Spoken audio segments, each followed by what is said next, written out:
Namaskar to everybody who is present at the moment. Namaskar. Namaste, sir. Namaste, namaste. Is it Mahima? Yes, sir.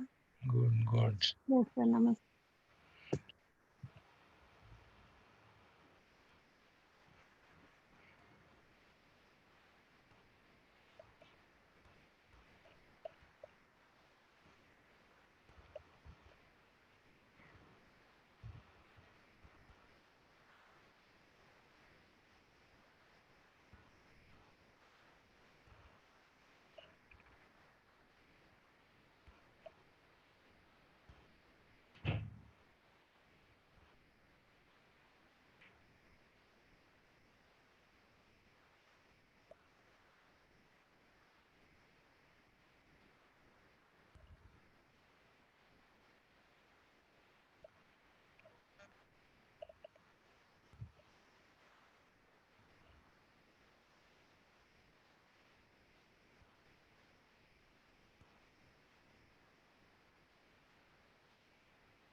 So Nila, how are you?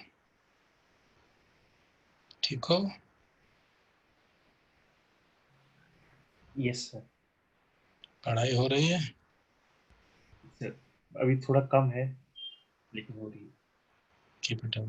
Please keep it up. Good, good. You are joining. Yes और गरिमा जी कैसी हैं? नमस्ते. Namaste, sir. All good. Good.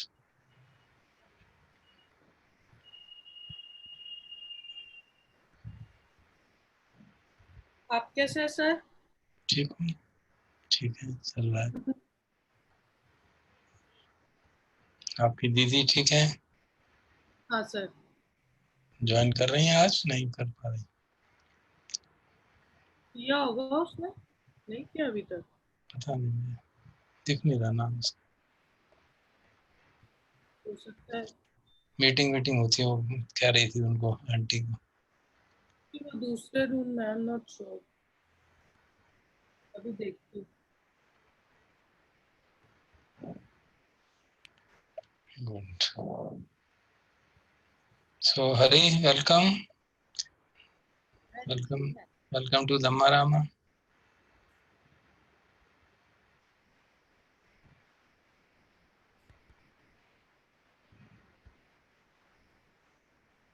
Sir, thank you.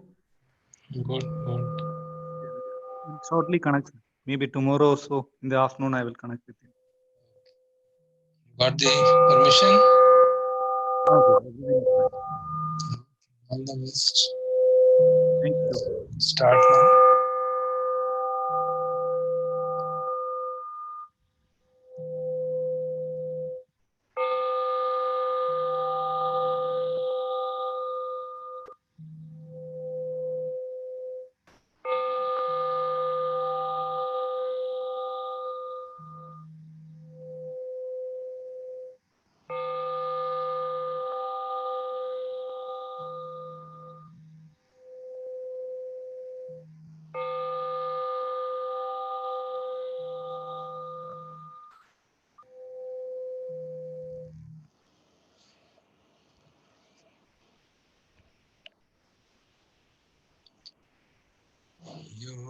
सो भगवा अरहं सम्मा सम्बुद्धो स्वाखतो येन भगवता धम्मो सुपटिपन्नो यस्य भगवतो सावक संघो तमयं भगवन्तं सधम्मं ससंघं इमे हितकारे यथा अर्हन् आरोपिते हि अभिपूजयामः साधुनो भन्ते भगवा शुचिरपरिनिब्बुतोऽपि पश्चिमा जनतानुकम्पमानसा हिमे सत्कारे दुगतपना कारभूते पटिगन्हातु अम्हाकं दीर्घरथ हिताय सुखाय अरहं सम्मा सम्बुद्धो भगवा बुद्धं भगवन्तं अभिवादे साक्षातो भगवता धम्मो धम्मं नमस्सामि सुपटिपन्नो भगवतो सावक संघो संघं नमामि अन्वयं बुद्धस्य भगवतो पुंभभाग नमकारं करोमसे नमो तस्स भगवतो अरहतो सम्मा सम्बुद्धस्स नमो तस्स भगवतो अरहतो सम्मा सम्बुद्धस्स नमो तस्स भगवतो अरहतो सम्मा सम्बुद्धस्स अन्मयं बुद्धानुस्मृतिं करोमसे तं कोपन भगवन्तं एवं कल्याण कीर्ति सद्दो अभुङ्गतो इति पिसो भगवा अरहं सम्मा सम्बुद्धो विद्याचरण संपन्न सुगतो लोकविदु अनुत्तरो पुरुषधम्मसा सत्ता देव मनुष्यान् बुद्धो भगवाति अन्मयं बुद्धाभिगीतिं करोमसे बुद्धवारहन्तवरता निगुणाभियुतो शुद्धाभिज्ञानकरुणा इसमागततो बोधेशियो सुजनतं कमलं वसुरो वन्दामहं तमरणं शिरसा जिनेन्दम् बुद्धो यो सब्बपाणिनं शरणं खेममुत्तमं पठमानुसतिष्ठानं वन्दामि तं शिरेणहं बुद्धस्सस्मि दासो बुद्धो मे सामिकेश्वरो बुद्धस्सहं नियादेमि शरीरं जीवितं चिदं वन्दन्तोऽहं चरिष्यामि बुद्धस्यैव सुबोधितं नास्ति मे शरणं अन्यं बुद्धो मे शरणं वरम् एतेन सच्चवज्जेन वन्देऽहं सत्तु शासने बुद्धं मे वन्दमानेन यं पुण्यं प्रसुतं यदा सब्बेऽपि अन्तरायां मे माहेषुं तस्य तेजसा कायेन वाचा मनसा बुद्धि कुकर्मं प्रकटमया बुद्धो पटिगनाद्वचेन कालान्तरे संवरितुं भक्ति अन्मयं धम्माविसनुसतिं कुर्मसे स्वाक्खतो भगवता धम्मो सन्दिट्ठिको अकालिको एहि पस्सिको ओपनयिको पच्चत्तं वेदितं विඤ्ඤुहीते अन्मयं धम्मं गीतिं करोमसे साक्षात्तादिगुणयोगवशेन सेयो यो मङ्गपाकपर्यतिविमोखभेदो धम्मो कुलोकपटना तदधारिधारी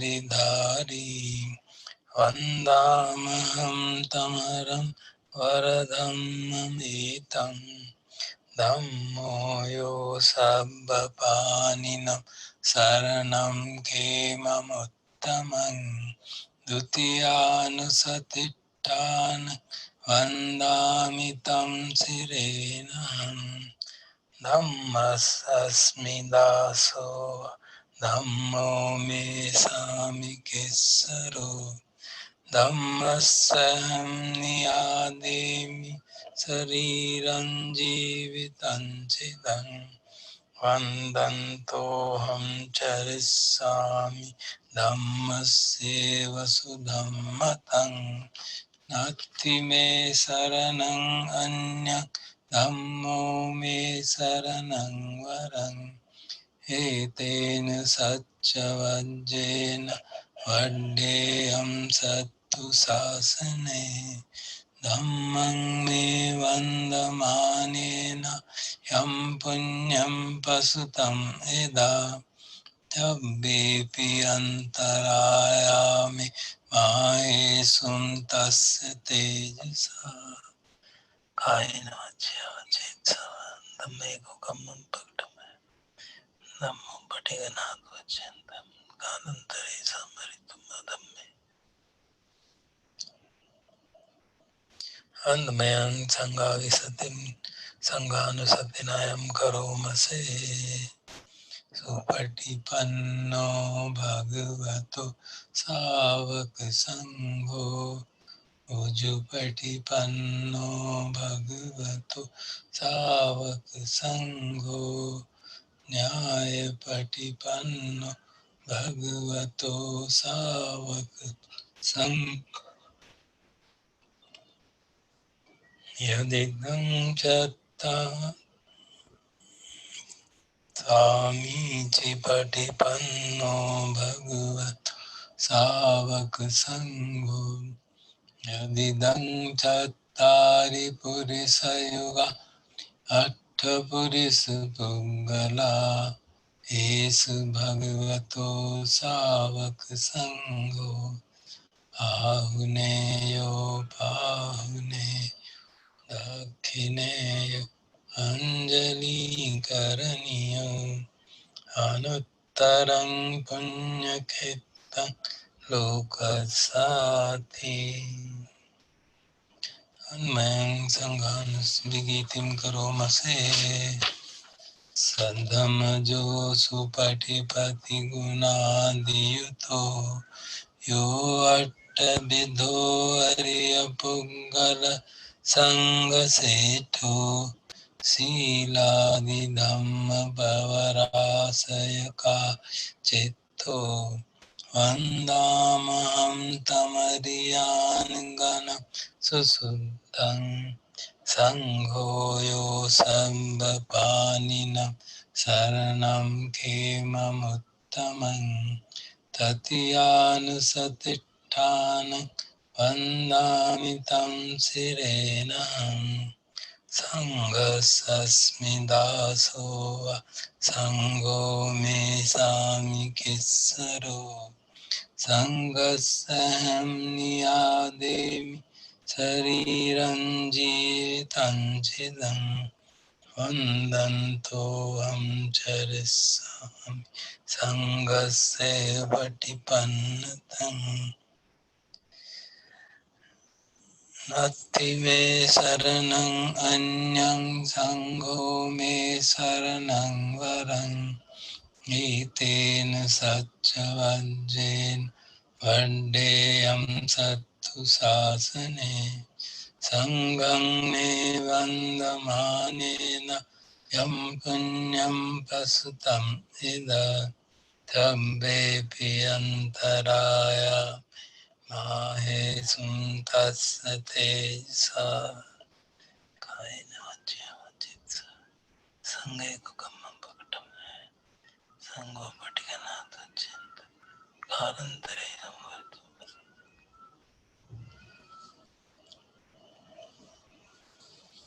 अब धम्मचक्र प्रवर्तन सूत्र को हिंदी में पाठ करेंगे। सुबह हमने पाली में किया था।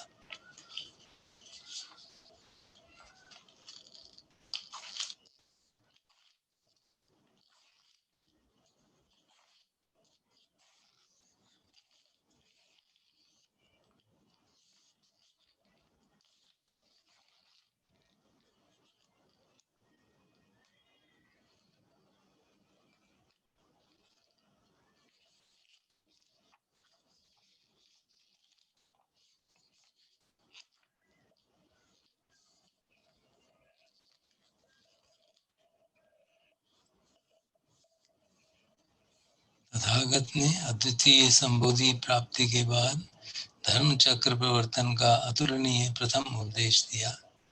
लोक में समुचित रूप से परावर्तित न हो सकने वाले धर्म का प्रवर्तन करते हुए भली भांति दोनों ही अतियों के मार्ग और मध्यम मार्ग का आख्यान किया।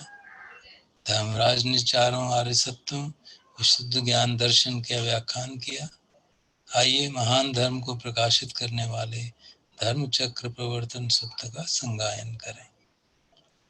ऐसा मैंने सुना, एक समय भगवान वाराणसी में इसी पतन में मृगोद्यान में विहार कर रहे थे। वहां भगवान ने 5 भिक्षुओं के समूह को आमंत्रित किया। भिक्षुओं, प्रवर्जितों को इन दोनों ही अतियों का अनुसरण नहीं करना चाहिए। ये जो कामनाओं में काम सुख का अनुसरण है, तुच्छ है, बहुत साधारण है, गंवारों का आचरण है, आर्यों के लिए नहीं है और निरर्थक है। और ये जो अपने आप को कष्ट पहुंचाने की युक्ति है, दुखकारी है, आर्यों के लिए नहीं है और निरर्थक है।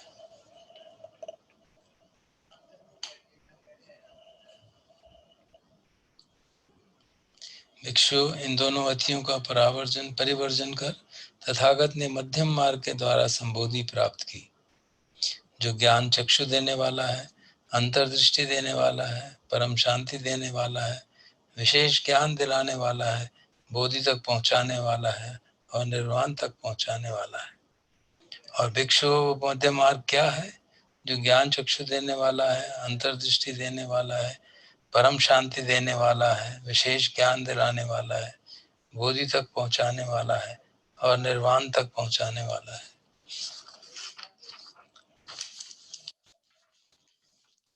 यह आर्य अष्टांगिक मार्ग है, अर्थात सम्यक दृष्टि, सम्यक संकल्प, सम्यक वाणी, सम्यक कर्म, सम्यक आजीविका, सम्यक उद्यम, सम्यक सती और सम्यक समाधि। भिक्षु, ये जो मध्यम मार्ग है जिसके द्वारा तथागत ने बोधि को प्राप्त किया, जो ज्ञान चक्षु देने वाला है, अंतर्दृष्टि देने वाला है, परम शांति देने वाला है, विशेष ज्ञान दिलाने वाला है, बोधि तक पहुंचाने वाला है, निर्वाण तक पहुंचाने वाला है। भिक्षु, यह दुख आर्य सत्य है। जन्म भी दुख है, वृद्धावस्था भी दुख है, मृत्यु भी दुख है, शोक, परदेवना, शारीरिक और मानसिक पीड़ा और निराशा भी दुख है। अप्रियों का साथ दुख है, प्रियों से वियोग दुख है, जो भी इच्छा करते हैं उसका प्राप्त न होना भी दुख है। संक्षेप में 5 खंडों पांचों तादात्म्य के खंड ही दुख है। भिक्षु, ये दुख समुदय आर्य सत्य है। जो ये तृष्णा पुनर्जन्म दिलाने वाली है, आनंद और राग के साथ जुड़ी है, जगह जगह राग जगाती है, जैसे काम तृष्णा, भाव तृष्णा, विभाव तृष्णा। भिक्षु, ये दुख निरोध आर्य सत्य है। जो उस तृष्णा का संपूर्ण प्रहान और निरोध है, त्याग, परित्याग, मुक्ति, आसक्ति रहित। भिक्षु, ये निख निरोध को पहुंचाने वाली प्रतिपदा का आर्य सत्य है। ऐसा आर्य अष्टांगिक मार्ग है, अर्थात सम्यक दृष्टि, सम्यक संकल्प, सम्यक वाणी, सम्यक कर्म, सम्यक आजीविका, सम्यक उद्यम, सम्यक सति एवं सम्यक समाधि। भिक्षु, यह दुख आर्य सत्य है। ये जो पहले कभी न सुना गया, इसे जानकर मुझे ज्ञान चक्षु प्राप्त हुए, अंतर्दृष्टि प्राप्त हुई, प्रज्ञा प्राप्त हुई, विद्या प्राप्त हुई, ज्ञान का प्रकाश प्राप्त हुआ। भिक्षु, ये दुख आर्य सत्य है और इसको जानना चाहिए। ये जो पहले कभी न सुना गया, इसे जानकर मुझे ज्ञान चक्षु प्राप्त हुए, अंतर्दृष्टि प्राप्त हुई, प्रज्ञा प्राप्त हुई, विद्या प्राप्त हुई, ज्ञान का प्रकाश प्राप्त हुआ। भिक्षु, ये दुख आर्य सत्य है और इसको जान लिया गया है। ये जो पहले कभी ना सुना गया, इसे जानकर मुझे ज्ञान चक्षु प्राप्त हुए, अंतर्दृष्टि प्राप्त हुई, प्रज्ञा प्राप्त हुई, विद्या प्राप्त हुई और ज्ञान का प्रकाश प्राप्त हुआ। भिक्षु, ये दुख समुदय आर्य सत्य है। ये जो पहले कभी न सुना गया, इसे जानकर मुझे ज्ञान चक्षु प्राप्त हुए, अंतर्दृष्टि प्राप्त हुई, प्रज्ञा प्राप्त हुई, विद्या प्राप्त हुई, ज्ञान का प्रकाश प्राप्त हुआ। भिक्षु, ये दुख है समुदय आर्य सत्य है और इसका ग्रहण करना चाहिए। यह जो पहले कभी न सुना गया, इसे जानकर मुझे ज्ञान चक्षु प्राप्त हुए, अंतर्दृष्टि प्राप्त हुई, प्रज्ञा प्राप्त हुई, विद्या प्राप्त हुई, स्वार्थ को ज्ञान का प्रकाश प्राप्त हुआ। भिक्षु, ये दुख समुदय आर्य सत्य है और इसका प्रहान कर लिया गया है।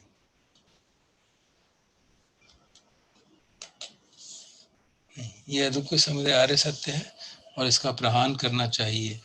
यह जो पहले कभी न सुना गया, इसे जानकर मुझे ज्ञान चक्षु प्राप्त हुए, अंतर्दृष्टि प्राप्त हुई, प्रज्ञा प्राप्त हुई, विद्या प्राप्त हुई, ज्ञान का प्रकाश प्राप्त हुआ। भिक्षु, यह दुख समुदय आर्य सत्य है और इसका प्रहान कर लिया गया है।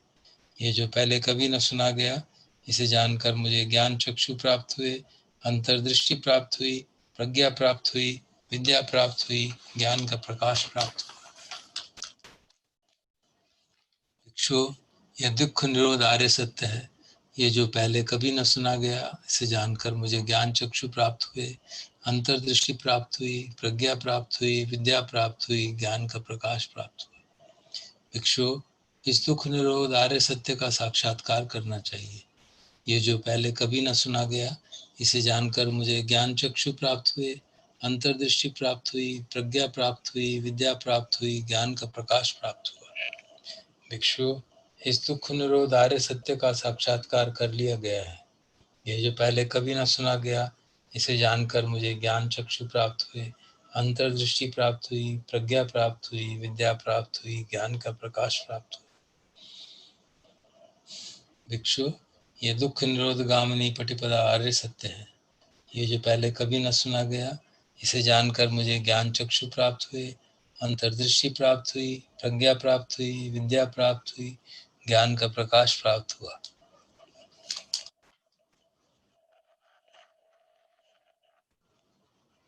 भिक्षु, इस दुख निरोध गामिनी पटिपदा आर्य सत्य को भावित करना चाहिए। ये जो पहले कभी न सुना गया, इसे जानकर मुझे ज्ञान चक्षु प्राप्त हुए, अंतर्दृष्टि प्राप्त हुई, प्रज्ञा प्राप्त हुई, विद्या प्राप्त हुई, ज्ञान का प्रकाश प्राप्त हुआ। भिक्षु, इस दुख निरोध गामिनी पटिपदा आर्य सत्य को भावित कर लिया गया है। यह जो पहले कभी न सुना गया, इसे जानकर मुझे ज्ञान चक्षु प्राप्त हुए, अंतर्दृष्टि प्राप्त हुई, प्रज्ञा प्राप्त हुई, विद्या प्राप्त हुई और ज्ञान का प्रकाश प्राप्त हुआ। भिक्षु, जब तक इन 4 आर्य सत्यों का तीनों प्रकार से इन 12 आयामों में से यथाभूत ज्ञान का सुविशुद्ध दर्शन नहीं हुआ, तब तक मैंने इस देव, मार, ब्रह्म, श्रमण और ब्राह्मणी प्रजा, राजाओं और मनुष्यों के लोक में अनुत्तर संबोधि प्राप्ति की घोषणा नहीं की। भिक्षु, जब मुझे इन 4 आर्य सत्यों का 3 प्रकार से इन 12 उद्देश्यों से यथाभूत ज्ञान का सुविशुद्ध दर्शन हो गया, तब मैंने देव, श्रमण, ब्राह्मणों, राजाओं और मनुष्यों के रूप में अनुत्तर संबोधि प्राप्ति की घोषणा की। अब जब मुझे ज्ञान दर्शन हो चुका है, मेरी मुक्ति ध्रुव है, ये मेरा अंतिम जन्म है, अब कोई पुनर्जन्म नहीं होगा। भगवान ने ऐसा कहा। भगवान के इस कथन का प्रसन्नचित्त भिक्षुओं के समूह ने अनुमोदन किया। धर्म की व्याख्या के प्रवाह में आयुष्मान कौंडन्य को निर्मल शुद्ध धर्म चक्षु प्राप्त हुए। जो भी प्राकृत रूप से उदय होता है, उसका प्राकृत रूप से क्षय होता है। भगवान के धर्म चक्र प्रवर्तन करने से भूदेवियों ने ये शब्द ध्वनित किए। भगवान के द्वारा वाराणसी में इसी पतन में मृग्यों के उद्वान में धर्म चक्र का प्रवर्तन किया गया है, जिसका इस श्लोक में श्रमण, ब्राह्मण, देव, मार और ब्रह्मा अथवा किसी के द्वारा भी परावर्तन नहीं किया जा सकेगा।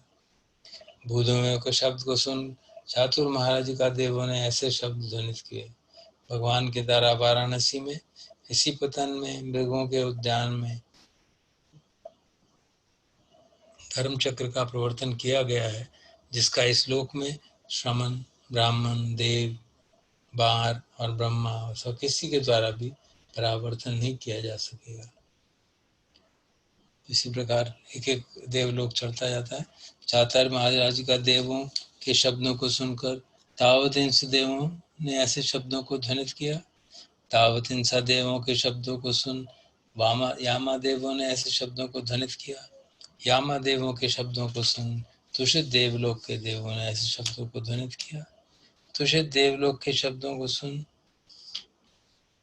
निम्मान रति लोक के देवों ने ऐसे शब्दों का घोष किया। निम्मान रति लोक के देवों के शब्दों के सुन परिनिमित्त वसवती देवों ने ऐसे शब्दों का ध्वनित किया। परिनिमित्त वसवती देवों के शब्दों को सुन ब्रह्मकायिक देवों ने ऐसे शब्दों को ध्वनित किया। इस प्रकार उसी क्षण, उसी मधुर क्षण में ये धर्मचक्र प्रवर्तन के शब्द वहां तक पहुंचे जहां तक ब्रह्मलोक है, और 10,000 लोकों में कंपन हुआ। ये थर्रा उठे और इन शब्दों से गूंज उठे। बहुत अधिक प्रकाश उत्पन्न हुआ, जिसने देवों को, दिव्यता को भी धूमिल कर दिया। तब भगवान के मुख से उदान प्रकट हुए। कौंडन्य ने जान लिया। वहीं पे आयुष्मान कौंडन्य का नाम अन्य कौंडन्य हुआ। धम्मचक्र प्रवर्तन सब।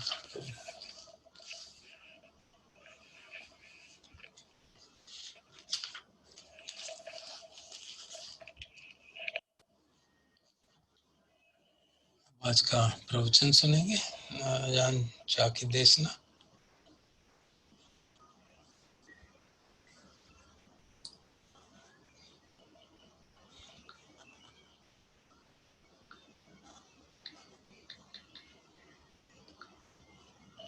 Opening the Dhamma I title है। This is the 55th talk in the collection, and it's titled Opening the Dhamma Eye.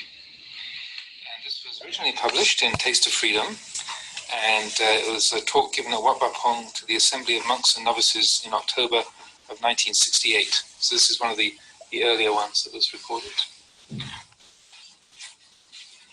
Opening the Dhamma Eye. Some of us start to practice, and even after a year or two still don't know what's what. We're still unsure of the practice. When we're still unsure, we don't see that everything around us is purely Dhamma, and so we turn to teachings from the Ajahns. But actually, when we know our own mind, when there is sati to look closely at the mind, there is wisdom. All times and all places become occasions for us to hear the Dhamma. We can learn Dhamma from nature, from trees, for example. A tree is born due to causes, and it grows following the course of nature. Right here, the tree is teaching us Dhamma. But we don't understand this. In due course, it grows and grows until it buds, flowers and fruit appear. All we see is the appearance of the flowers and fruit. We're unable to bring this within and contemplate it. Thus, we don't know that the tree is teaching us Dhamma. The fruit appears and we merely eat it without investigating. Sweet, sour or salty is the nature of the fruit. And this is the Dhamma, the teaching of the fruit. The leaves then grow old. They wither, die, and then fall from the tree. All we see is that the leaves have fallen down. We step on them, we sweep them up. That's all. We don't investigate thoroughly, so we don't know that nature is teaching us. Later on, the new leaves sprout, and we merely see that without taking it further. We don't bring these things into our minds to contemplate. If we can bring all this inwards and investigate it, we will see that the birth of a tree and our own birth are no different. This body of ours is born and exists dependent on conditions, on the elements of earth, water, wind, and fire. It has its food. It grows and grows. Every part of the body changes and flows according to its nature. It's no different from the tree. Hair, nails, teeth, and skin all change. If we know the things of nature, then we'll know ourselves. People are born. In the end, they die. Having died, they're born again. Nails, teeth, and skin are constantly dying and regrowing. If we understand the practice, then we can see that a tree is no different from ourselves. If we understand the teaching of the Ajahns, then we realize that the outside and the inside are comparable. Things which have consciousness and those without consciousness do not differ. They're the same. And if we understand this sameness, then when we see the nature of a tree, for example, we will know that it's no different from our own 5 khandhas: body, feeling, memory, thinking, and consciousness. We have this understanding, then we understand Dhamma. If we understand Dhamma, we understand the 5 khandhas, how they constantly shift and change, never stopping. So, whether standing, walking, sitting, or lying, we should have sati to watch over and look after the mind. When we see external things, it's like seeing internal ones. When we see internals, it's the same as seeing externals. If we understand this, then we can hear the teaching of the Buddha. If we understand this, we can say that Buddha nature, the one who knows, has been established. It knows the external. It knows the internal. It understands all things which arise. When we understand like this, then sitting at the foot of a tree, we hear the Buddha's teaching. Standing, walking, sitting, or lying, we hear the Buddha's teaching. Seeing, hearing, smelling, tasting, touching, and thinking, we hear the Buddha's teaching. The Buddha is just this one who knows, within this very mind. It knows the Dhamma. It investigates the Dhamma. It's not that the Buddha who lived so long ago comes to talk to us, but this Buddha nature, the one who knows, arises. The mind becomes illuminated. If we establish the Buddha within our mind, then we see everything, we contemplate everything as no different from ourselves. We see the different animals, trees, mountains, and vines as no different from ourselves. We see poor people and rich people. They're no different from us. Black people and white people, no different. They all have the same characteristics. One who understands like this is content wherever he is. He listens to the Buddha's teaching at all times. If we don't understand this, then even if we spend all our time listening to the teachings from the Ajahns, we still won't understand their meaning. The Buddha said that enlightenment of the Dhamma is just knowing nature. Nature here refers to all things, mental and physical, not just trees, animals, etc. The reality which is all around us, the nature which is right here. If we don't understand this nature, we experience disappointment and joy. We get lost in moods, giving rise to sorrow and regret. Getting lost in mental objects is getting lost in nature. When we get lost in nature, then we don't know Dhamma. The Enlightened One merely pointed out this nature. Having arisen, all things change and die. Things we make, such as plates, bowls, and dishes, all have the same characteristic. A bowl is molded into being due to a cause, man's impulse to create. And as we use it, it gets old, breaks up, and disappears. Trees, mountains, and vines are the same, right up to animals and people. When Anya Kandanya, the first disciple, heard the Buddha's teaching for the first time, the realization he had was nothing very complicated.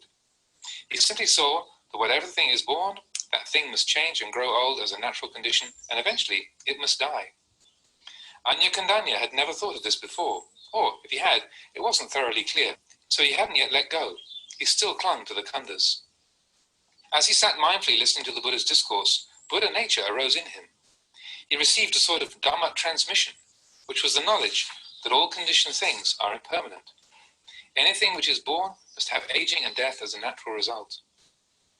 This feeling was different from anything he'd ever known before. He truly realized his mind, and so Buddha arose within him.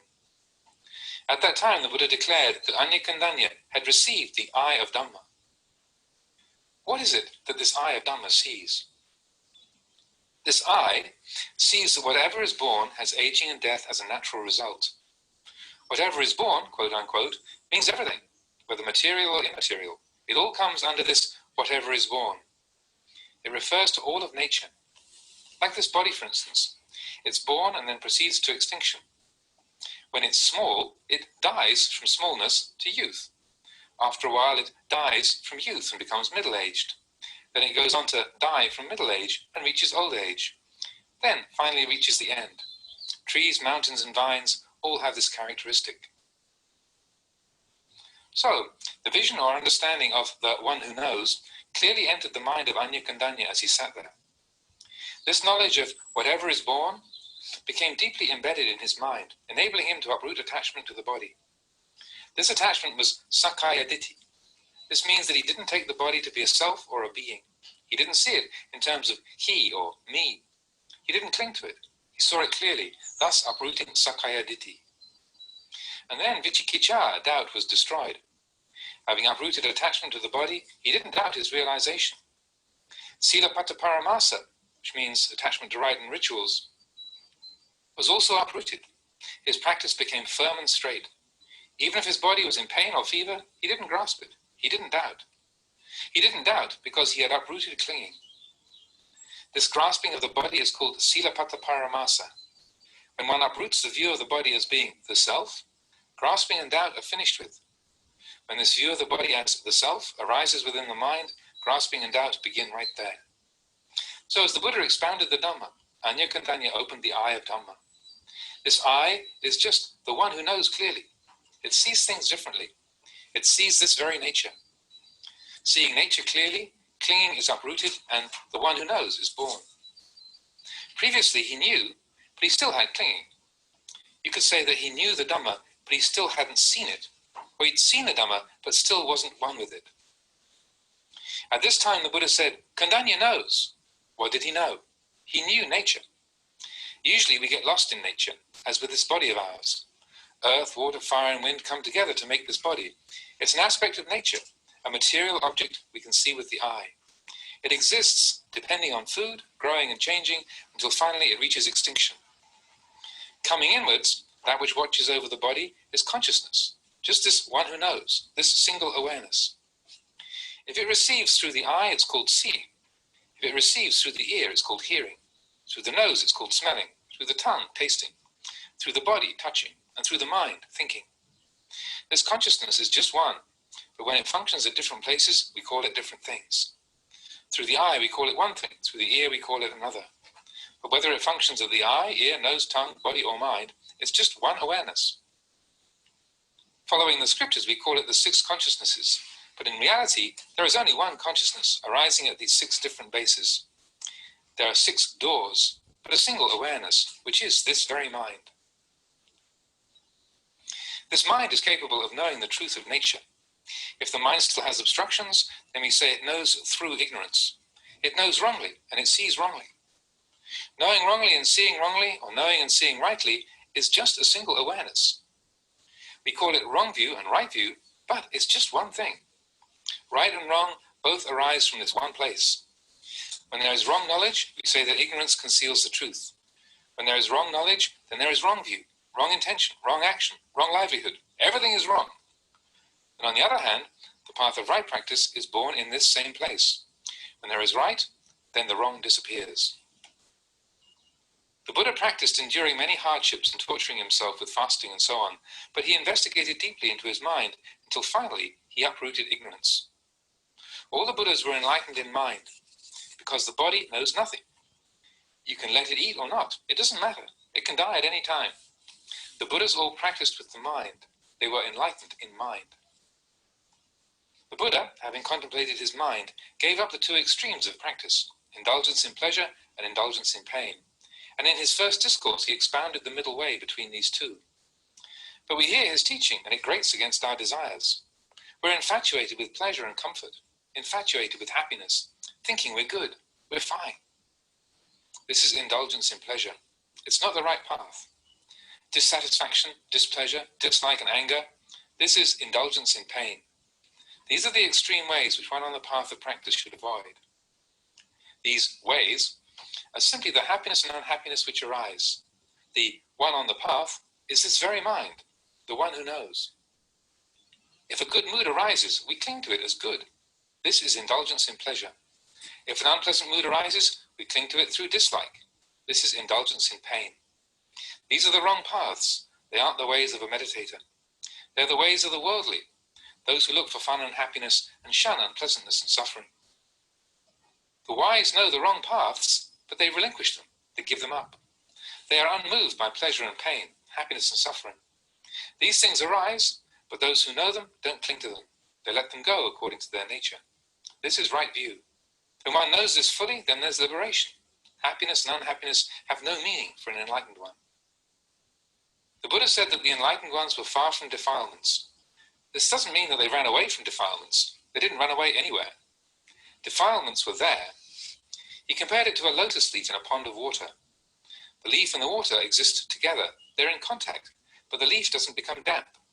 The water is like defilements, and the lotus leaf is the enlightened mind. The mind of one who practices is the same. It doesn't run away anywhere. It stays right there. Good, evil, happiness and unhappiness, right and wrong arise, and he knows them all. The meditator simply knows them. They don't enter his mind. That is, he has no clinging. He's simply the experiencer. To say he simply experiences is our common language. In the language of Dhamma, we say he lets his mind follow the middle way. These activities of happiness, unhappiness, and so on are constantly arising because they are characteristics of the world. The Buddha was enlightened in the world. He contemplated the world. If he hadn't contemplated the world, if he hadn't seen the world, he couldn't have risen above it. The Buddha's enlightenment was simply enlightenment of this very world. The world was still there. Gain and loss, praise and criticism, fame and disrepute, happiness and unhappiness were all still there. If there weren't these things, there would be nothing to become enlightened to. What he knew was just the world, that which surrounds the hearts of people. If people follow these things, seeking praise and fame, gain and happiness, and trying to avoid their opposites, they sink under the weight of the world. Gain and loss, praise and criticism, fame and disrepute, happiness and unhappiness, this is the world. The person who's lost in the world has no path of escape. The world overwhelms him. This world follows the law of Dhamma, so we call it worldly Dhamma. He who lives within the worldly Dhamma is called a worldly being. He lives surrounded by confusion. Therefore, the Buddha taught us to develop the path. We can divide it up into morality, concentration, and wisdom. One should develop them to completion. This is the path of practice which destroys the world. Where is this world? It's just in the minds of beings infatuated with it. The action of clinging to praise, gain, fame, happiness, and unhappiness is called the world. When these things are there in the mind, then the world arises. The worldly being is born. The world is born because of desire. Desire is the birthplace of all worlds. To put an end to desire is to put an end to the world. Our practice of morality, concentration, and wisdom is otherwise called the Eightfold Path. This Eightfold Path and the eight worldly Dhammas are a pair. How is it that they're a pair? If we speak according to the scriptures, we say that gain and loss, praise and criticism, fame and disrepute, happiness and unhappiness are the eight worldly Dhammas. Right view, right intention, right speech, right action, right livelihood, right effort, right mindfulness, and right concentration, this is the Eightfold Path. These two eightfold ways exist in the same place. The eight worldly Dhammas are right here in this very mind, with the one who knows.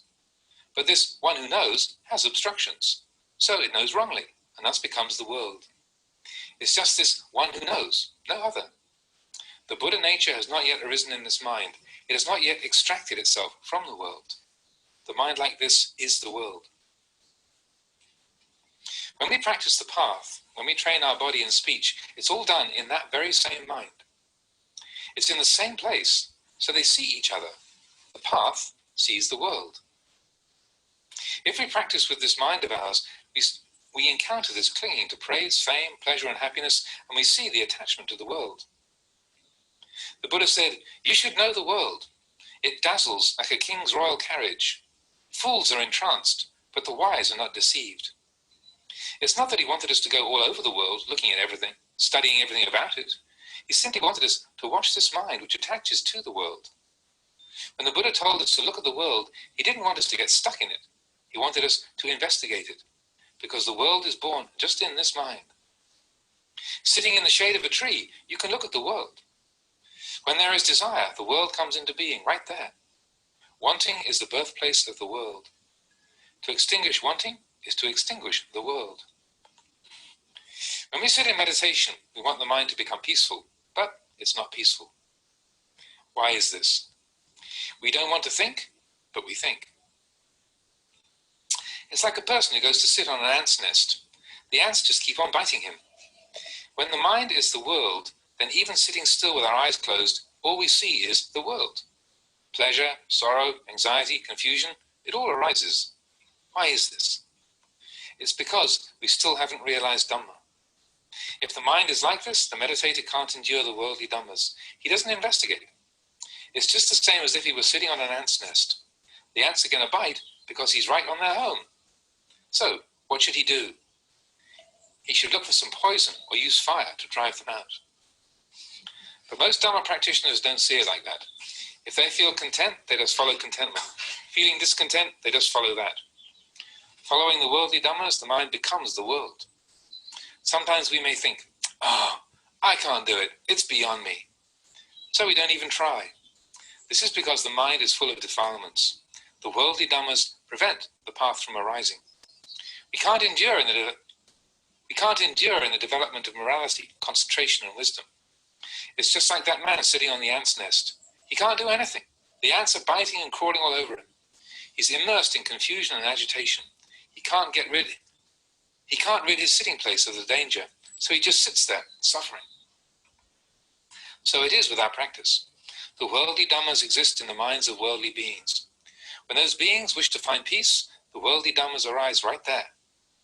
When the mind is ignorant, there is only darkness. When knowledge arises, the mind is illumined, because ignorance and knowledge are born in the same place. When ignorance has arisen, knowledge can't enter, because the mind has accepted ignorance. When knowledge has arisen, ignorance cannot stay. So the Buddha exhorted his disciples to practice with the mind, because the world is born in this mind. The 8 worldly Dhammas are there. The Eightfold Path, that is, investigation through calm and insight meditation, our diligent effort and the wisdom we develop, all these things loosen the grip of the world. Attachment, aversion, and delusion become lighter, and being lighter, we know them as such. If we experience fame, material gain, praise, happiness, or suffering, we're aware of it. We must know these things before we can transcend the world, because the world is within us. When we're free of these things, it's just like leaving a house. When we enter a house, what sort of feeling do we have?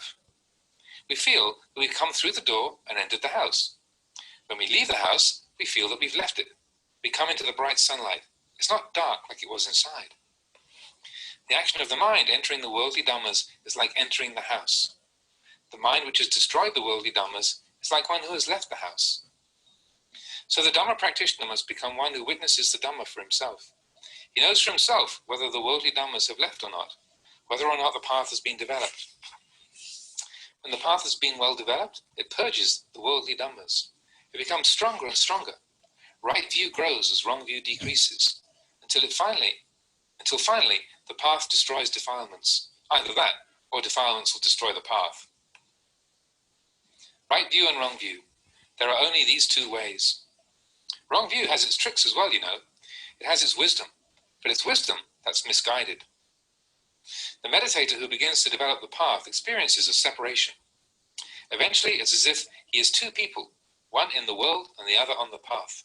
They divide, they pull apart. Whenever he's investigating, there's this separation, and it continues on and on until the mind reaches insight, vipassana. Or maybe it's vipassanu. That's a pun on vipassana upakilesa, the corruption of insight. Maybe it's vipassanu.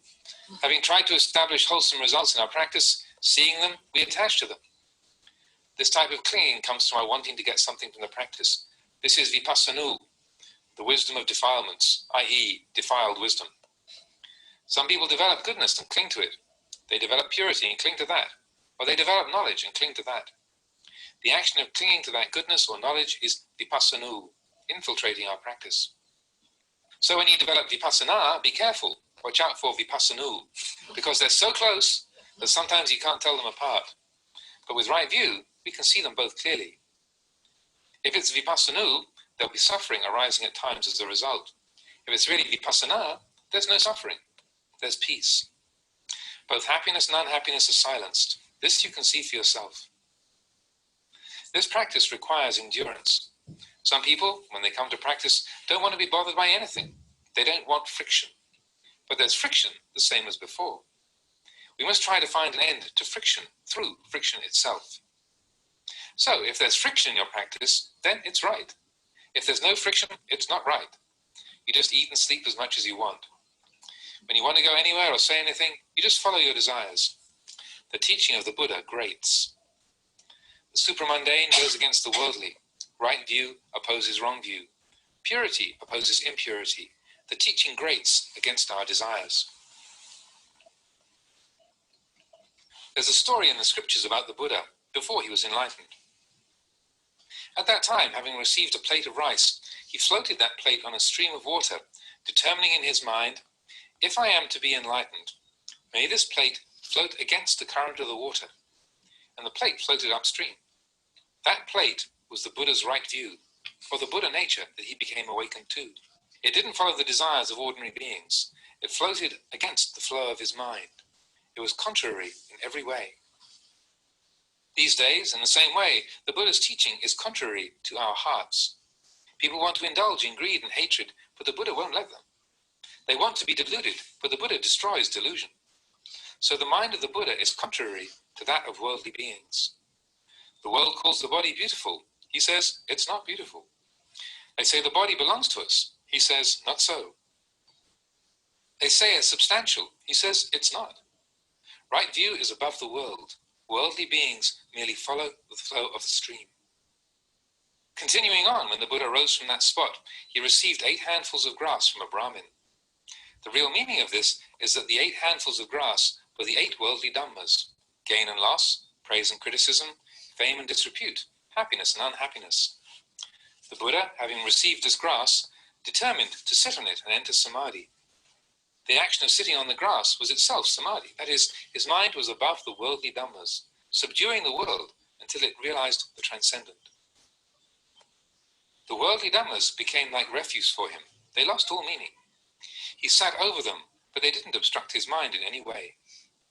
Demons came to try and overcome him, but he just sat there in samadhi, subduing the world, until finally he became enlightened to the Dhamma and completely defeated Mara. That is, he defeated the world. So the practice of developing the path is that which kills defilements. People these days have little faith. Having practiced a year or 2, they want to get there. They want to go fast. They don't consider that the Buddha, our teacher, had left home a full 6 years before he became enlightened. This is why we have, quote, freedom from dependence, unquote. A junior monk is expected to take dependence. That is, he lives under the guidance of a teacher for at least 5 years. According to the scriptures, a monk must have at least 5 reigns before he is considered able to live on his own. By this time, he has studied and practiced sufficiently. He has adequate knowledge. He has faith. His conduct is good. I say someone who practices for 5 years is competent, but he must really practice, not just hanging out in the robes for 5 years. He must really look after the practice, really do it. Until you reach 5 reigns, you may wonder, what is this freedom from dependence that the Buddha talked about? You must really try to practice for 5 years, and then you'll know for yourself the qualities he's referring to. After that time, you should be competent in mind, one who is certain.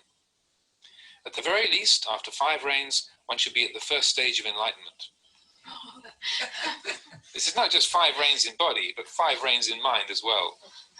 That monk has fear of blame, a sense of shame and modesty. He doesn't dare do wrong, either in front of people or behind their backs, in the light or in the dark. Why not? Because he's reached the Buddha, the one who knows. He takes refuge in the Buddha, the Dhamma and the Sangha. To depend truly on the Buddha, the Dhamma, and the Sangha, we must see the Buddha.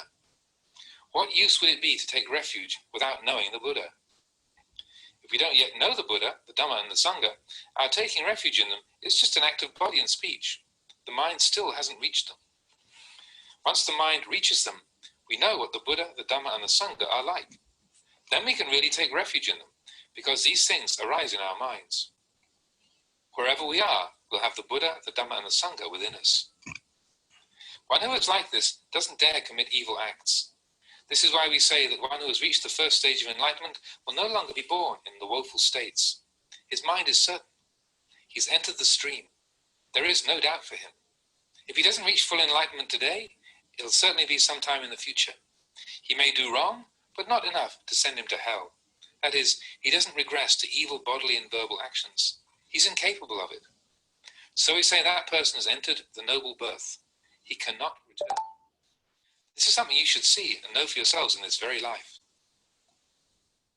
These days, those of us who still have doubts about the practice hear these things and say, "Oh, how can I do that?" Sometimes we feel happy, sometimes troubled, pleased or displeased. For what reason? Because we don't know Dhamma. What Dhamma? Just the Dhamma of nature, the reality around us, the body and the mind. The Buddha said, don't cling to the five khandhas, let them go, give them up. Why can't we let them go? Because we don't see them or know them fully. We see them as ourselves. We see ourselves in the khandhas. We see happiness and suffering as ourselves. We see ourselves in happiness and suffering. We can't separate ourselves from them. That means we can't see Dhamma. We can't see nature. Happiness, unhappiness, pleasure and sadness, none of them is us, but we take them to be so. These things come into contact with us and we see a lump of atta or self. Wherever there is self, there you will find happiness, unhappiness and everything else. So the Buddha said to destroy this lump of self. That is, destroy Sakkaya Ditthi. When atta, self, is destroyed, anatta, not self, naturally arises. We take nature to be us and ourselves to be nature, so we don't know nature truly. If it's good, we laugh with it. If it's bad, we cry over it. But nature is simply sankhara. As we say in the chanting, te sangupasamo sukho, pacifying the sankhara is real happiness. How do we pacify them? We simply remove clinging and see them as they really are. So, there is truth in this world. Trees, mountains, and vines all live according to their own truth. They are born and die following their nature. It's just we people who aren't true. We see it and make a fuss over it. But nature is impassive. It is just as it is. We laugh, we cry, we kill. But nature remains in truth. It is truth. No matter how happy or sad we are, this body just follows its own nature. It's born, it grows up and ages, changing and getting older all the time. It follows nature in this way, and whoever takes the body to be himself and carries it around with him will suffer.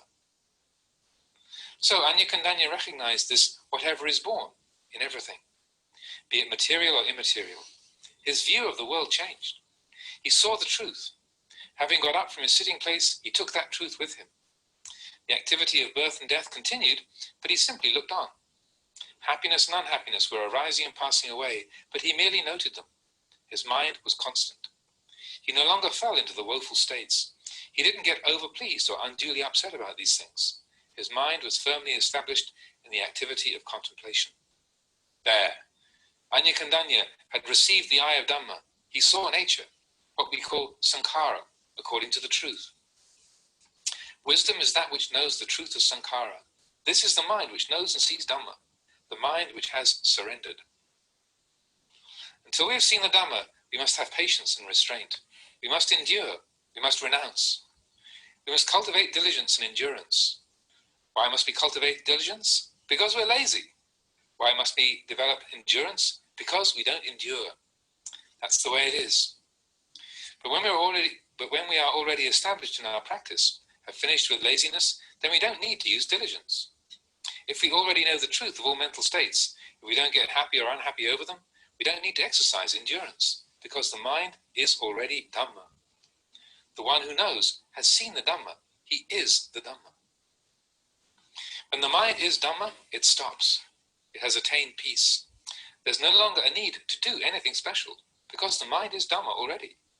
The outside is Dhamma, the inside is Dhamma. The one who knows is Dhamma. The state is Dhamma, and that which knows the state is Dhamma. It's one. It's free. This nature is not born, it does not age nor sicken. This nature does not die. This nature is neither happy nor sad, neither big nor small, heavy or light, neither short nor long, black nor white. There's nothing you can compare it to. No convention can reach it. This is why we say Nibbana has no color. All colors are merely conventions. The state which is beyond the world is beyond the reach of worldly conventions. So the Dhamma is that which is beyond the world. It is that which each person should see for himself. It's beyond language. You can't put it into words. You can only talk about ways and means of realizing it. The person who has seen it for himself has finished his work. There you are. This is the 56th talk in this collection.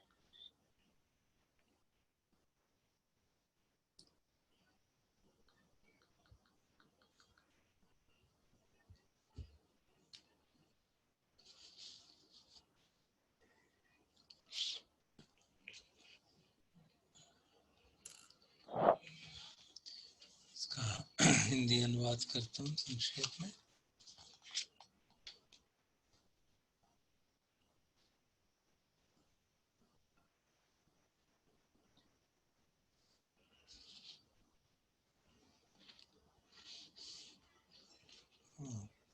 Opening the धम्माय, धर्म चक्षु को खोलना। शुरू करते हैं। हम में से कई लोग साधना करते हैं, शुरू करते हैं और 1-2 साल तक पता ही नहीं चलता कि हम क्या कर रहे हैं। अगर कोई साधना के बारे में कोई सर्टेनिटी नहीं है। हम ये नहीं देखते कि हमारे तरफ से जो कुछ भी हमारे चारों तरफ वो सब धम्म ही है। तो इसलिए हम सिर्फ अज्ञान की जो शिक्षा होती है उसी की ओर ध्यान देते हैं, जबकि वास्तव में जब अपने मन को जानते हैं, जब सती है और मन को ध्यान से देख पा रही है तो प्रज्ञा जागती है। सब समय हर परिस्थिति हमारे लिए धर्म सुनने का मौका उपलब्ध कराती है। हम धर्म को प्रकृति से भी सीख सकते हैं। जैसे ये पेड़ हैं, इनको देखें। पेड़ भी परिस्थितियों कारणों के कारण उत्पन्न होता है, बड़ा होता है प्रकृति के अनुसार। तो यही बात हमको धर्म इसी बात में धर्म सिखाया जा रहा है हमको, बट हम कुछ देखते नहीं है। पेड़ जैसे जैसे बड़ा होता है उसमें कलियां आती हैं, फूल आते हैं, फल आते हैं। हम इनको देखते तो हैं, लेकिन उसके भीतर जो छुपा हुआ सत्य है उसको नहीं देखते। हम केवल फल आता है उसको खा के प्रसन्न हो जाते हैं, और जब पेड़ बड़ा हो जाता है, बूढ़ा हो जाता है, तो भी जर्जरित हो जाता है और मर जाता है।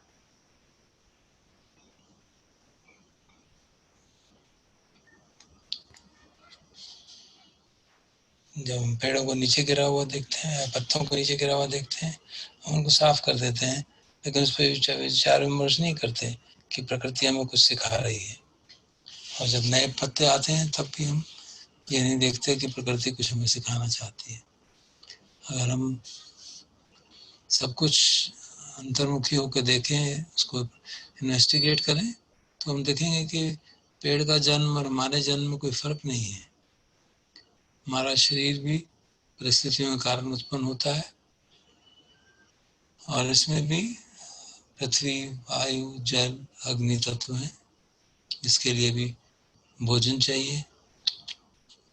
ये बढ़ता है, हर शरीर का हर अंग बदलता रहता है प्रकृति के अनुसार, और ये पेड़ से किसी मायने में भिन्न नहीं है। बाल, नाखून, दांत, स्किन सब बदलते रहते हैं। और अगर हम प्रकृति के नियमों को समझते हैं तो हम जानेंगे इनको कि यह सबको हमारे साथ भी हो रहा है।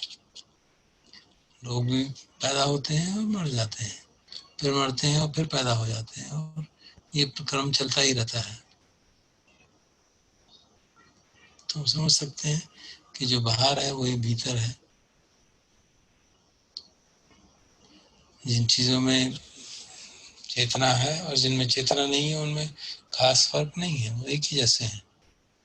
और अगर हम एक जैसापन समझ जाएं तो हम जानेंगे कि ये पेड़ भी हमारे से कोई भिन्न नहीं है।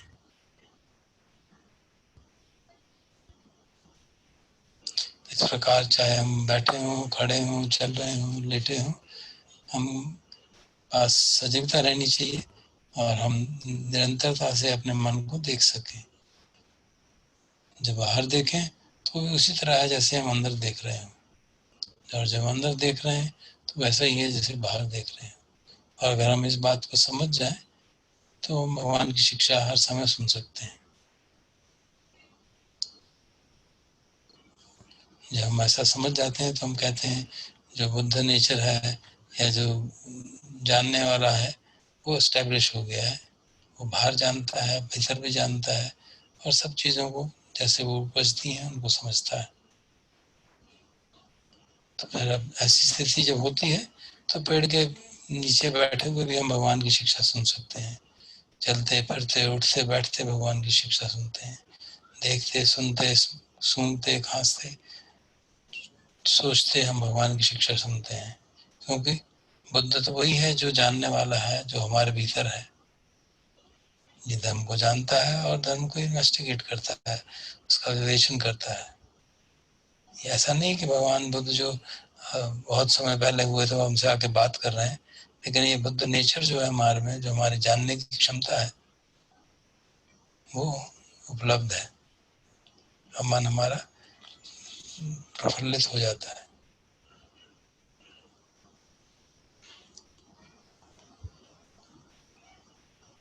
जब बुद्ध नेचर हमारा प्रस्थापित हो जाता है तो हम बाहर और भीतर में कोई फर्क नहीं महसूस होता। चाहे पेड़ हो, पशु हो, पहाड़ हो, झाड़ियाँ हो, सब हमको अपने समान ही लगती है। भगवान ने कहा था कि जो बोधि है वो केवल प्रकृति को जानना ही है, जो हमारे चारों तरफ है और जो हमारे भीतर है। अगर हम इस प्रकृति को नहीं जानेंगे तो दुखी होगा। दुख जो नहीं जानेंगे तो जब हम दुख से महसूस करते हैं या सुख महसूस करते हैं, हम उन मूड्स में खो जाते हैं। मन की परिस्थितियों में खो जाने से इसका मतलब हम प्रकृति में खो गए, तो फिर हम धर्म को नहीं जान पाते। हर चीज जो उत्पन्न होती है वो बदलती है और मर जाती है। चाहे वो वस्तुएं हों, जैसे प्लेट है, बाउल है, उनकी भी यही कैरेक्टरिस्टिक है। पेड़ हों, पहाड़ हों, झाड़ियाँ हों, पशु हों, लोग हों, सबका एक ही कैरेक्टरिस्टिक है।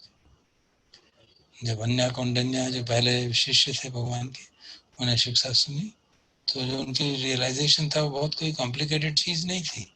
उन्हें ये ठीक से हृदयंगम हुआ कि जो कुछ भी उत्पन्न होता है वो बदलता है और बड़ा होता है, बूढ़ा होता है और समाप्त हो जाएगा। कौंडिन्य ने इसको इतनी गहराई से पहले कभी देखा नहीं था, और अगर समझा भी था तो उतनी क्लियर नहीं था। वो फिर भी खंडों के साथ चिपकाव था। जैसे वो भगवान बुद्ध का प्रदर्शन सुन रहे थे, उनको समझ में आई और खंडों के प्रति जो चिपकाव था वो त्याग कर दिया। और ये जो अनुभव था उससे पहले के सभी अनुभवों से भिन्न था। उन्हें सचमुच में मन का शुद्ध नेचर जान लिया, और हम कह सकते हैं कि उनके अंदर बुद्ध उत्पन्न हो गए। और तब भगवान ने कहा कि अन्य कौंडिन्य ने धम्मचक्षु प्राप्त कर लिए। ये धम्मचक्षु क्या है? ये वो चक्षु हैं जो ये देख पाते हैं कि जो भी उदय होता है उसका व्यय भी होता है। ये प्रकृति का नियम है।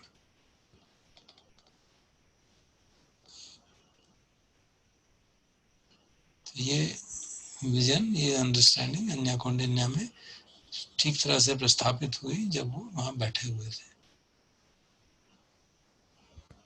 और ये उसको उनको जो काया के प्रति अटैचमेंट है उसको निकालने में उनको सक्षम किया, जिसको काय दृष्टि कहते हैं। इसका अर्थात कि उन्होंने काया को अपना अपना आत्म नहीं माना, उन्होंने नहीं समझा कि ये मैं हूँ, मेरा है, और उसके साथ चिपकाव छोड़ दिया, और फिर सारे जो शंकाएं थी वो भी समाप्त हो गई, क्योंकि जब शरीर के प्रति तादात्म्य छोड़ दिया तो उनको किसी बात का फिर डाउट नहीं रहा, और शील व्रत परामर्श जो राइट्स और रिचुअल के साथ अटैचमेंट है वो भी सब समाप्त हो गया। चाहे जब शरीर कष्ट में हो, बुखार हो, तब भी उनको कोई उसको अपना नहीं माना, उसमें कोई डाउट नहीं रहा, क्योंकि सारा तादात्म्य भाव सारा उपादान समाप्त कर दिया था।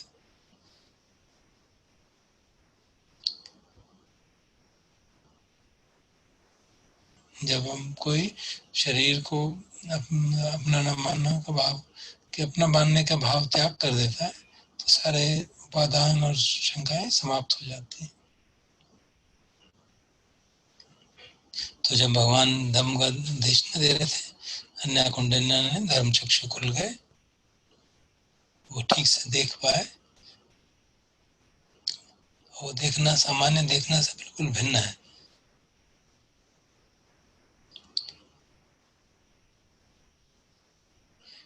पहले वो जानते थे कि उनमें चिपकाव है, लेकिन उन्होंने उसको इतनी ठीक से नहीं देखा था कि वो चिपकाव छूट पाता।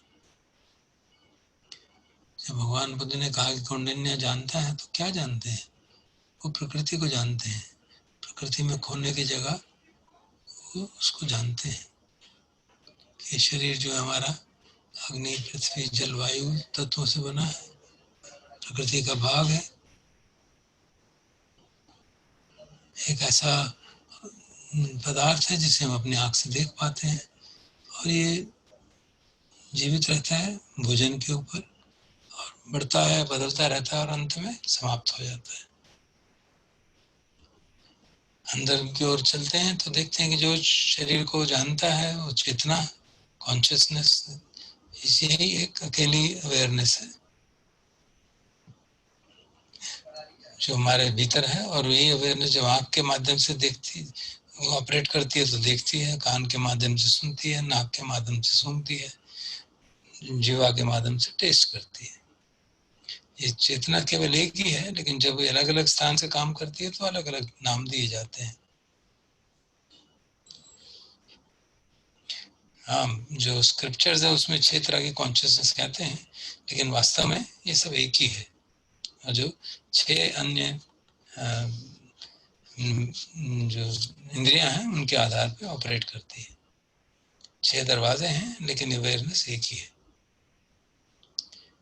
ये जो हमारा मन है, इस प्रकृति के सत्य को जानने में सक्षम है। अगर कुछ ऑब्स्ट्रक्शंस हो तो उसको अविद्या के रूप में कहा जाता है कि वो ठीक से देख नहीं पा रहा है, उसको मिथ्या दृष्टि कहा जाता है।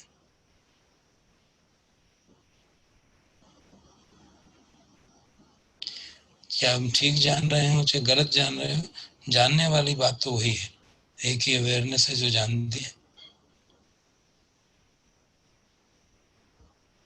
बस ये है कि जब गलत दृष्टि होगी तो गलत दृष्टि के साथ गलत संकल्प होंगे, गलत एक्शन होंगे, गलत आजीविका होगी, और जबकि ठीक होगा तो सब ठीक होगा। भगवान बुद्ध ने कई कष्ट सहे, कितने अपने आप को कष्टों से गुजारा, और लेकिन साथ साथ वो गहराई से मन को इन्वेस्टिगेट करते रहे जब तक कि सारी अविद्या उन्होंने उखाड़ न दी। जो एनलाइटन होता है वो मन होता है, ना कि शरीर।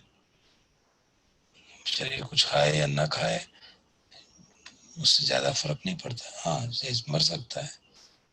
तो सारी जो साधना है वो मन की साधना है, एनलाइटनमेंट मन की होती है। भगवान ने जब मन को देखा तो उन्होंने दो अतियों को त्याग कर दिया, इंद्रिय सुख और इंद्रियों के परेशान, इंद्रियों का को तब इंद्रियों का सुख और जो शरीर को कष्ट देना।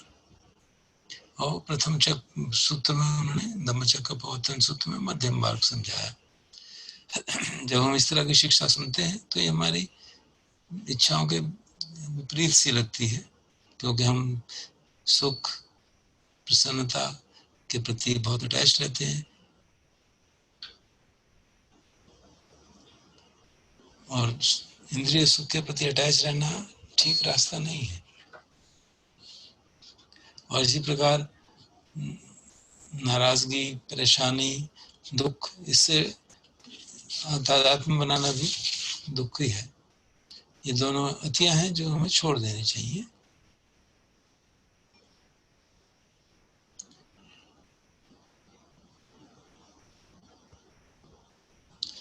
ये तरीके हैं जिससे कि हमें सुख या दुख का अनुभव होता है, लेकिन जो जानने वाला है, जो है, जो शुद्ध चेतना है, उसके उस पर असर नहीं पड़ता है। अब अविद्या के कारण जब अच्छा मूड होता है तो हम उसको चिपकते हैं, इसको कहे जाएंगे कि इंद्रिय सुख में अटक रहे हैं। और अगर अप्रिय परिस्थिति, अप्रिय मूड है, परेशानी है, और फिर इसके साथ हम अवर्षण से इसको इसके प्रति द्वेष से चिपकते हैं, तो वो भी गलत है। ये एक साधक के तरीके नहीं है, ये सांसारिक तरीके हैं जो कि लोग सुख के खोज में घूमते रहते हैं और अप्रिय परिस्थितियों से दूर भागते रहते हैं। समझदार लोग गलत रास्ता जानते हैं, उसको त्याग देते हैं, लेकिन वो सुख और दुख, प्रिय और अप्रिय के से उनका मन कंपायमान नहीं होता। इसी को सम्यक दृष्टि कहा जाता है। जब इसको ठीक तरह से हम जानते हैं गहराई से, तो मुक्ति की ओर बढ़ जाने लगते हैं। सुख और दुख एक अनंत के लिए उसका कोई मायने नहीं रखते।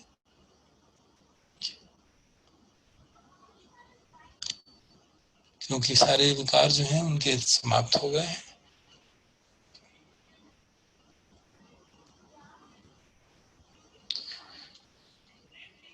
वो संसार से भागते नहीं हैं। उनकी तुलना भगवान एक कमल के पत्ते की तरह करते हैं, जो पानी के बाउंड में ही रहता है, लेकिन पानी उसको चिपक नहीं पाता है। तो इस प्रकार संसार में रहते हुए भी जो मुक्त है, वो सुख और दुख से चिपकता नहीं है, केवल उनको जानता है, और वो उसके मन में कोई, मन के अंदर इन्फ्लुएंस नहीं कर पाते। संसार का ये नियम है कि सुख और दुख निरंतरता से आते रहेंगे। भगवान बुद्ध भी इसी संसार में एनलाइटन हुए थे, क्योंकि अगर वो उसको ठीक से देखते नहीं तो उससे ऊपर कैसे उठते। प्रशंसा, क्रिटिसिज्म, यश अपयश, हानि लाभ, सब उनको अनुभव करना पड़ा, क्योंकि अगर ये नहीं करते तो एनलाइटन कैसे होते।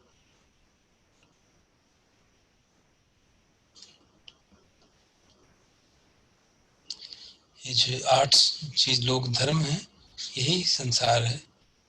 जो लोग संसार में खो जाते हैं वो इन्हीं के अंदर खोए रहते हैं।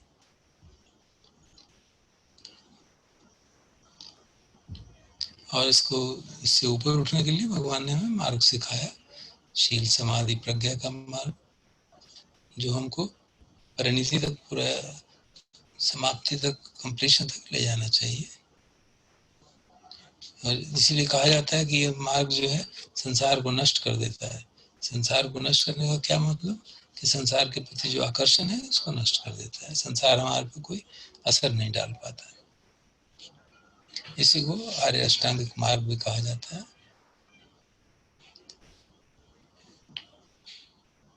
और ये 8 अष्टांगिक मार्ग और 8 संसारिक लोक धर्म एक आपस में उनका समन्वय है।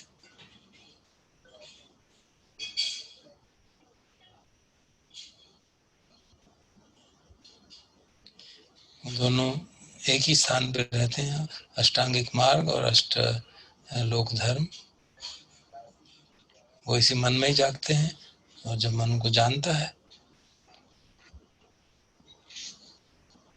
अगर उनको ठीक से जानता है तो ऑब्स्ट्रक्शन नहीं बनते, और ठीक से नहीं जानता तो ऑब्स्ट्रक्शन बन जाते हैं।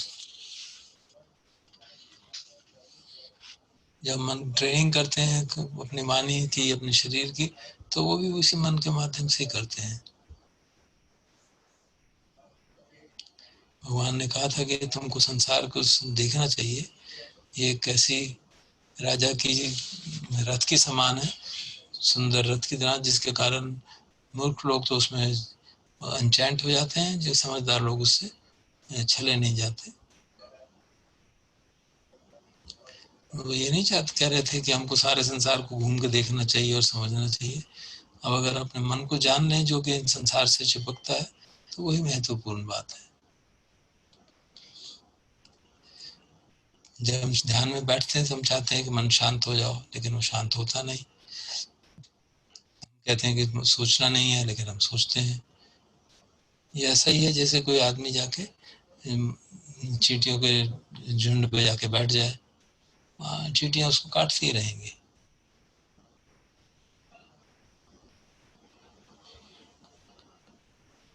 जब हमारा मन संसार में उलझा हुआ है, तो चाहे हमारे आंखें बंद भी हो, तब भी हम संसार को ही देख रहे हैं। सुख दुख परेशानी कंफ्यूजन ये सब ऊपर उपजते रहते हैं। वो क्यों हो रहा है? क्योंकि हमने धर्म को ठीक से अभी पहचाना नहीं है, साक्षात्कार धर्म का नहीं हुआ है, क्योंकि हम संसारिक धर्मों को अभी सहन नहीं कर पा रहे हैं, उनको इन्वेस्टिगेट नहीं हमने ठीक से किया है।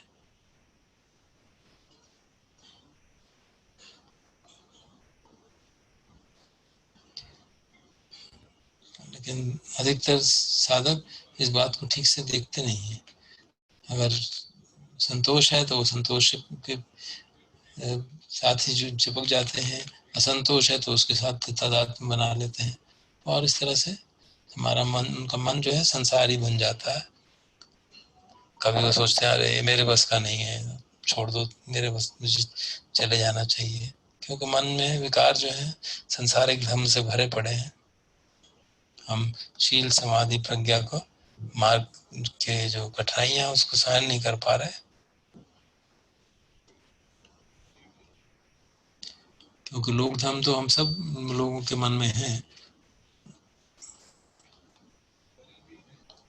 तो हमें उन्हीं लोक धर्मों के बीच में ही शांति और सद्धर्म को ढूंढना है, प्रज्ञा को जगाना है। क्योंकि जो अविद्या और प्रज्ञा है साथ साथ एक ही स्थान पे होती है, मन के अंदर। जब अविद्या है तो प्रज्ञा नहीं होगी, और जब प्रज्ञा है तो अविद्या नहीं जागेगी। तो इस प्रकार भगवान ने अपने शिष्यों को मन के साथ साधना करने का सुझाव दिया।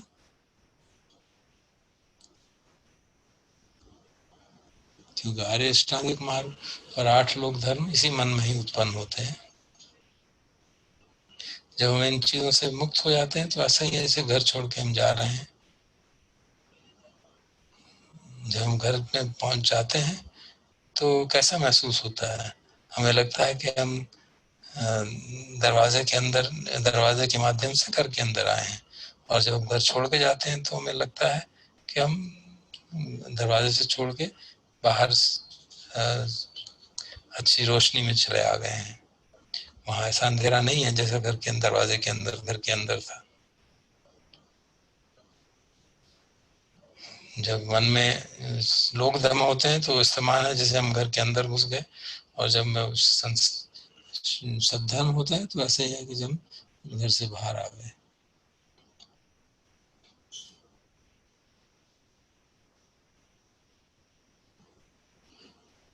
मिथ्या दृष्टि और सम्यक दृष्टि, यही 2 चीजें हैं जो हमको ठीक से समझनी है।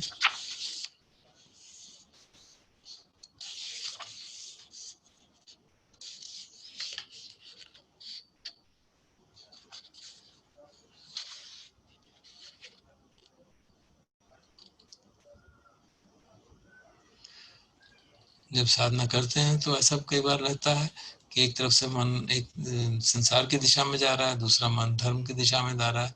तो ऐसे लगता है जैसे दो आदमी बन गए और वो एक दूसरे को खींचतान कर रहे हैं।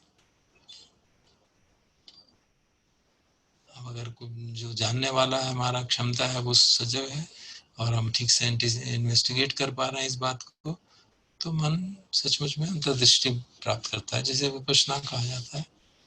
लेकिन वो एक और उसका ब्रांच बनाते हैं विपश्यनु, जो एक विपश्यना क्लेश है, मतलब इनसाइट के करप्शन है।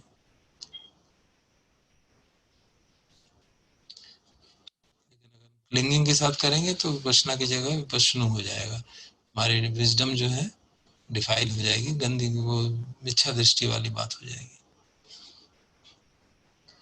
कई लोग जो है अच्छाई बनाते हैं, अच्छाई डेवलप करते हैं, प्योरिटी बनाते हैं, लेकिन उस प्योरिटी के साथ चिपक जाते हैं, तो उसी को वो विपश्यनु कह रहे हैं, अर्थात वो करप्शन ऑफ इनसाइट, मिथ्या दृष्टि समझ लीजिए। तो इसलिए जब आप विपश्यना साधना करते हैं तो सजग रहिए, कहीं विपश्यनु ना करना शुरू कर दें। इस साधना में शांति की बहुत जरूरत है, एंड्योरेंस की बहुत जरूरत है। कई लोग जब साधना करने आते हैं तो कहते हैं हमें किसी से परेशान मत किया जाए, लेकिन साधना के अंदर परेशानी तो होगी ही। उस परेशानी के भीतर ही हमने धर्म को ढूंढना है। अगर परेशानी ना हो, तुम सिर्फ आओ खाओ बैठो सो, और क्या हो, कैसे लाभ होगा, धर्म की शिक्षा कैसे पहुंचेगी? जो लोकोत्तर है वो लोक के माध्यम से ही जाता है, जो सम्मान दृष्टि है वो मिथ्या दृष्टि के माध्यम से ही आगे बढ़ती है। एक हमारे त्रिपिटक में कहानी आती है भगवान बुद्ध की, कि जब एनलाइटनमेंट से पहले उनके पास एक प्लेट थी पानी राइस की मिली, उन्होंने खाई, तो फिर उन्होंने उसको नदी में बहा दिया और ये विचार किया कि अगर मुझे मुक्त होना है तो ये प्लेट नदी के बहाव के विपरीत दिशा में जाएगी। तो ये एक सिंबल है इस बात का कि जो राइट व्यू है वो प्रकृति के, जो न सामान्य लोगों के व्यू है उसके विपरीत व्यू है। तो ये भगवान की शिक्षा इसलिए हमारी सामान्य जो इच्छाएं हैं उनके विपरीत जाती है। जो सांसारिक लोग हैं वो तो संसार की जो नदी बह रही है उसी के में बहे जाते हैं। जिसको धर्म के राग से चलना है उसको संसारिक नदी के विपरीत दिशा में चलना होगा। और फिर आगे जब भगवान उस स्थान से उठे तो उन्होंने किसी ब्राह्मण ने उनको 8 घास के टुकड़े दिए। उसका महत्व वास्तव में मतलब ये है कि 8 जो लोक धर्म है, लाभ हानि प्रशंसा और क्रिटिसिज्म, यश अपयश, सुख दुख, भगवान ने 8 जो घास लिए थे, घास के बंडल, उनको उन्होंने नीचे रखा और उसके ऊपर बैठ के ध्यान किया, समाधि का अभ्यास किया। तो उसका उनका मन एक सिंबॉलिक तरीके से वर्ल्डली धमास के ऊपर उठा और इस प्रकार उन्होंने लोकोत्तर धर्म को प्राप्त किया। जो सारे लौकिक धम्म थे उनका उसके भगवान के लिए कोई महत्व नहीं रह गया। आज के लोगों में श्रद्धा बहुत कम है। 1-2 साल साधना कर ली तो सोचते हैं हमें बहुत जल्दी मुक्त हो जाना चाहिए था। वो नहीं समझते कि भगवान बुद्ध जो हमारे शिक्षक हैं उनको भी 6 साल लगे थे मुक्त होने में। तो इसीलिए जो निस्सरना का कंसेप्ट निकाला है जिस भिक्षुओं में, जिसके अनुसार एक भिक्षु को कम से कम 5 वर्ष तक अपने आचार्य के साथ डिपेंडेंट रहना चाहिए ताकि वो ठीक से सीख सके, अच्छी तरह साधना कर सके। और जान कहते हैं कि जो अच्छी तरह से 5 साल साधना करेगा तो उसको 5 साल के अंदर श्रोतापन्न प्राप्त हो ही जाता है।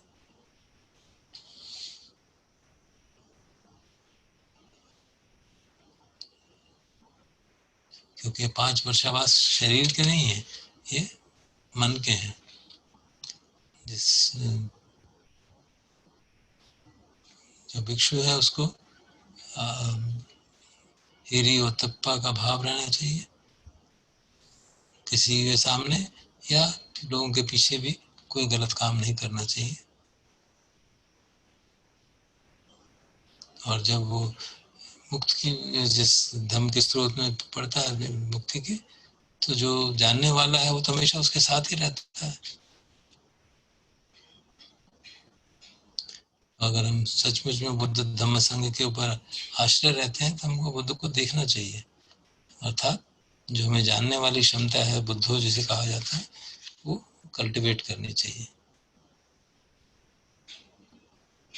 और जब वो कल्टीवेट हो जाता है तो हम सचमुच में समझते हैं बुद्ध क्या है, धम्म क्या है और संघ क्या है।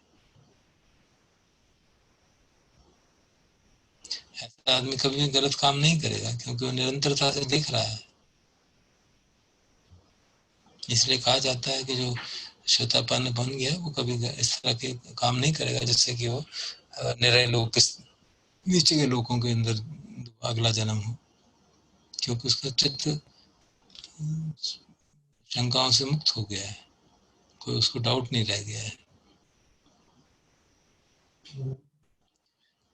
हमारे में से आजकल कई लोग जिन्हें डाउट रहते हैं तो मैं कैसे कर सकता हूँ, मैं तो कभी प्रसन्न रहता हूँ, कभी अप्रसन्न रहता हूँ, कभी परेशान रहता हूँ। ऐसा क्या कारण है? उसका यही कारण है कि हमने धर्म को ठीक से समझा नहीं है, जबकि धर्म चारों तरफ हमारे उपलब्ध है। भगवान ने कहा कि 5 खंडों को चिपको मत, उनको उनके प्रति आसक्ति त्याग दो। तो हम क्यों नहीं छोड़ पाते उसको? क्योंकि हम उनको ठीक से इन्वेस्टिगेट नहीं करते। हम अपने आप को खंडों से तादात्म्य बना कर देखते हैं, हम उन्हीं के माध्यम से सुख की और इच्छा बना कर रखते हैं, और हम देखते हैं कि सुख और दुख जो है उसमें हम अपने आप को संलग्न पाते हैं, जबकि सुख दुख, प्रिय अप्रिय, ये कुछ भी हमारा हम नहीं है, ना ही हमारा है। ये परिस्थितियों के वश, कंडीशंस के कारण उत्पन्न होते हैं, और इसमें मैं का भाव नहीं है कोई भी। तो इसलिए भगवान ने इतना महत्व दिया कि जो आत्म भाव है इसको समाप्त करना, सकाय दृष्टि को बहुत समाप्त करेंगे तभी सचमुच में मुक्ति हो पाएगी।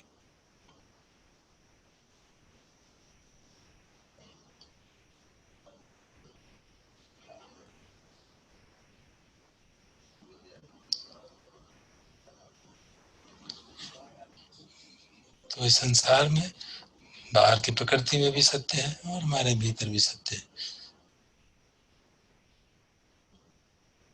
अगर हम ठीक से समझते हैं इस बात को तो हम संसार के धर्मों के स्पर्श में आके रोना धोना, मारपीट, ये सब नहीं करेंगे। हम समझते हैं कि चाहे मन कैसा भी उदास हो कि प्रसन्न हो, शरीर कैसा भी हो, वो प्रकृति के नियमों के अनुसार हो रहा है। ये बड़ा होता है, पैदा होता है, बड़ा होता है, जर्जरित होता है और समाप्त हो जाता है। ये प्रकृति के नियम है। लेकिन अगर हम शरीर को अपना मानते रहेंगे तो फिर दुख तो होगा ही। अन्य कौंडिन्य ने जब इसको समझा कि जो कुछ भी उत्पन्न होता है वो बदल जाता है, उनका दृष्टिकोण सारा बदल गया। सत्य को वहीं बैठे बैठे उन्होंने सत्य को देख लिया। तो इस प्रकार उन्होंने जो धर्मचक्षु प्राप्त किए। और जब तक हम धम्मचक्षु न प्राप्त कर लें तब तक हमें भी संवर, आत्म संवर करना चाहिए, धैर्य रखना चाहिए और शांति बना के रखनी चाहिए।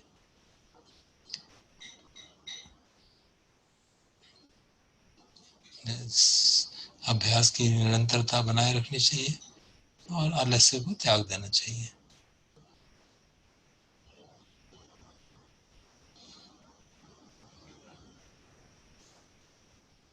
एक बार जब हम सचमुच में मन की स्थितियों की सत्य को जान लेंगे और उनके ऊपर प्रसन्न प्रसन्न नहीं होंगे तो हमें कोई खांति की आवश्यकता नहीं होगी, क्योंकि मन सचमुच में धर्म को जान ही गया है। जिसने जो बुद्धों की स्थिति में, जानकारी की स्थिति में प्रस्थापित हो जाता है, उसने धर्म देख लिया है, वो खुद ही धर्म बन जाता है।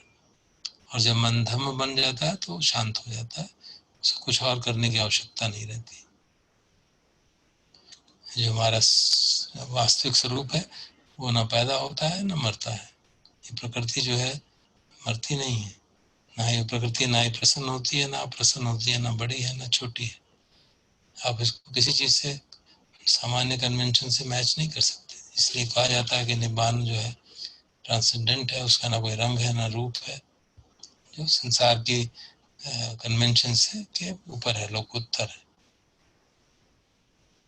और ये ऐसा लोकोत्तर धम्म है जो हम सबको अपने आप को देखना चाहिए। इसके बारे में बात करने से काम नहीं होगा, इसको रियलाइज करना चाहिए।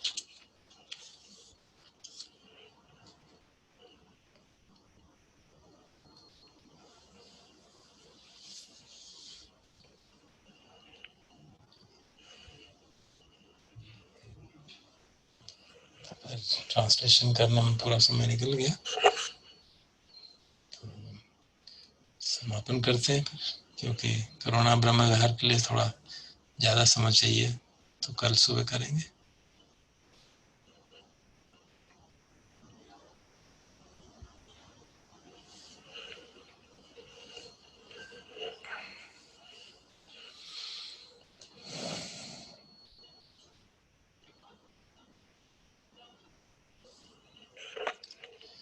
सर्वे सत्ता सुखी होन्तु, सर्वे होन्तु सुखिनो, सर्वे भद्राणि पश्यन्तु, मा किञ्चित् पापमागमात्, मा कञ्चित् शोकमागमात्, मा कञ्चित् दुःखमागमात्।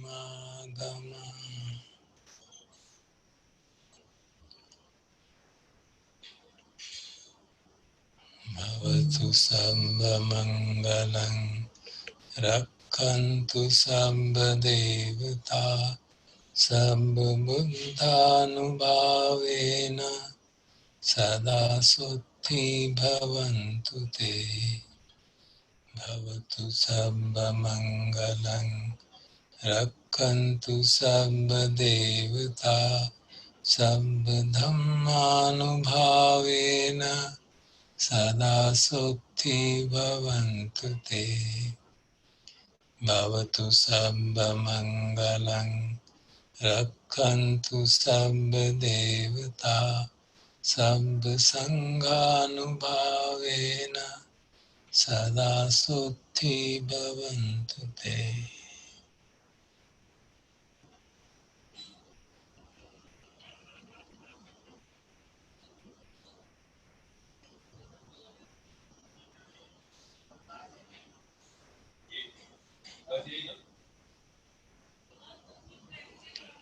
अरहं सम्मा सम्बुद्धो भगवा बुद्धं भगवन्तं अभिवादेमि। स्वाक्षतो भगवता धम्मं नमस्सामि। सुपटिपन्नो भगवतो सावक संघो, संघं नमामि।